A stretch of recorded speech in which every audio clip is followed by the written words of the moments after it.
ദേശീയപാത തൃശൂർ ചിറങ്ങര അടിപ്പാത നിർമ്മാണം നടക്കുന്നിടത്ത് സ്ലാബ് റോഡിലേക്ക് വീണു. അപകടം നടക്കുന്ന സമയം സർവീസ് റോഡിൽ വാഹനങ്ങളില്ലാതിരുന്നത് വലിയ അപകടം ഒഴിവാക്കി. രണ്ടാഴ്ച മുൻപ് കണ്ടെയ്നർ ലോറി JCBയിൽ തട്ടി സ്ലാബ് തകർന്നു വീണ അതേ സ്ഥലത്ത് തന്നെയാണ് ഇന്നും ഈ അപകടം ഉണ്ടായത്. ഇതൊരു സേഫ്റ്റി ഇല്ലാണ്ടാണ് ഇപ്പൊ ഇവിടെ പണി നടക്കണത്. ഇന്ന് തന്നെ അവിടുന്ന് സ്ലാബ് എടുത്തപ്പോ അവിടുന്ന് സ്ലാബ് താഴെ വീണ് ഒറ്റ വണ്ടി ഉണ്ടായില്ല ഭാഗത്തിന്. എപ്പോഴും വണ്ടികൾ പോയിക്കുന്ന സ്ഥലമാണ്. അപ്പൊ ആ വീണപ്പോ ഒറ്റ വണ്ടി ഉണ്ടായത്. അതുകൊണ്ട് വണ്ടികളൊക്കെ സ്ലോ ചെയ്തു. ആ സാധനം എടുത്ത് അവിടെ മാറ്റി. ഇവരോട് എന്ത് പറഞ്ഞാലും ഇവരൊന്നും കേൾക്കാറില്ല. എല്ലാം വളഞ്ഞിരിക്കുന്നത്, എല്ലാം സ്ട്രൈറ്റ്. ഇവിടെ നോക്കിയാൽ അറിയാൻ പറ്റാതെ തിരമാല പോലെയാണ് ഇതിന്റെ ഇതിരിക്കുന്നത്. പറയാമെന്ന് മാത്രമേ ഉള്ളൂ, അല്ലാണ്ട് വേറെ ഒരു കാര്യമില്ല. നമുക്ക് ആരോട് പറഞ്ഞാലും ഒന്നും ഒരു റീപ്ലൈ ഒന്നുമില്ല ഇതില്.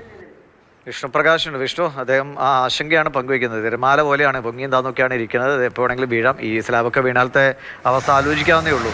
എന്താണ് ഈ നിർമ്മാതാക്കൾ എന്ത് പറയുന്നു?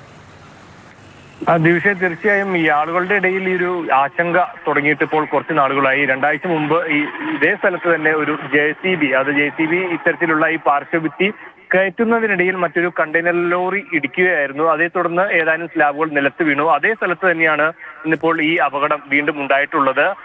അന്ന് മാറ്റാതെ അതേ സ്ലാബ് ഉപയോഗിച്ച് തന്നെ വീണ്ടും ഇതിന്റെ നിർമ്മാണ ജോലികൾ തുടരുകയായിരുന്നു എന്നാണ് ഇപ്പോൾ നാട്ടുകാർ പറയുന്നത്. അതിൽ പെട്ട ഒരു സ്ലാബാണ് ഇന്നിപ്പോൾ വീണതെന്നും പറയുന്നു. ഏതായാലും ആ സമയത്ത് അവിടെ മറ്റു വാഹനങ്ങളൊന്നും ഇല്ലാണ്ടിരുന്നതിനാൽ തന്നെ മറ്റു അപകടങ്ങളിലേക്കൊന്നും പോയില്ല. പക്ഷേ യാതൊരുവിധ മുൻകരുതലുകളോ ഇല്ലെങ്കിൽ വേണ്ട കൃത്യമായ മാർഗനിർദ്ദേശങ്ങൾ നൽകുന്നതിന് വേണ്ട അതിന്റെ വൈദഗ്ധ്യമുള്ള ഉദ്യോഗസ്ഥരോ ആരുമില്ലാതെ ഏതാനും ഇതര സംസ്ഥാന തൊഴിലാളികൾ ആണ് ഈ ഒരു ജോലിക്ക് നേതൃത്വം നൽകുന്നത്. അപ്പോൾ അവരാണ് ഈ കാര്യങ്ങളിലൊക്കെ ഒരു ആളുകൾക്ക് കമ്മ്യൂണിക്കേറ്റ് ചെയ്യാനുള്ള ഒരു വിഭാഗം എന്ന് പറയുന്നത് അവർ മാത്രമാണ്. അവരോട് പറഞ്ഞിട്ട് എന്ത് കാര്യം എന്നുള്ളതാണ് ഇപ്പോൾ നാട്ടുകാർ നിരന്തരമായി ഈ ഒരു തുടർച്ചയായി ഈ ഒരു ആശങ്ക പ്രകടിപ്പിക്കുന്നത്. ഇതേ കാര്യത്തിലാണ്. നിർമ്മാണ പ്രവർത്തനങ്ങൾ നടക്കുന്നിടത്ത് അതീവ ശ്രദ്ധ വേണ്ടതാണ്.